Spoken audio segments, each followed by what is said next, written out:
ఉభయ రాష్ట్రాల మధ్య జల వివాదం ఒకటి వచ్చింది.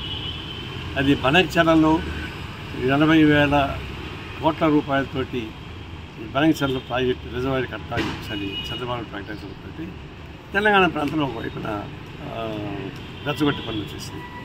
వాస్తవానికి సిపిఐగా మేము చెప్పింది ఏంటంటే అనేక వెనకబడిన ప్రాంతాలు హంద్రేనేవా, కాళేనగరి, వంశధార అంతా ఉన్నాయి. వాటిని కట్టకుండా దీనిలోకి వెళ్తే కాలయాపడుతుంది అని చెప్పిన మాట వాస్తవం. అయితే చంద్రబాబు ఒక వివరణ ఇచ్చారంటే సముద్రంకు పోయే నీళ్ళు ఇవి, అది తెలంగాణ వాడుకోవచ్చు, ఆంధ్ర వాడుకోవచ్చు, ఇద్దరు వాడుకుంటే సముద్రంకి పోతాయి కదా అనేది ఆయన.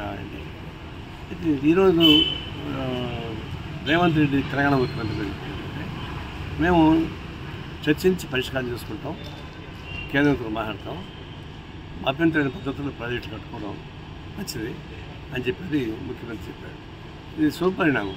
ఆంధ్ర రాష్ట్ర ముఖ్యమంత్రి, తెలంగాణ ముఖ్యమంత్రి సానుకూల వైఖరితో ఏడైనా వెనకబడిన ప్రాంతాలకు నీళ్లు కావాలి, సముద్రం పోయే నీళ్లు ఈడ ఆపుకొని ఎదురు పరుచుకోవడం మంచిది, దానికి అవసరమైతే కేంద్ర సహాయం కూడా తీసుకుంటే బాగుంటుంది మా సలహా కూడా. ఆ విధంగా ఒక పరిష్కార మార్గానికి వస్తూ ఉంది, అది అవసరం.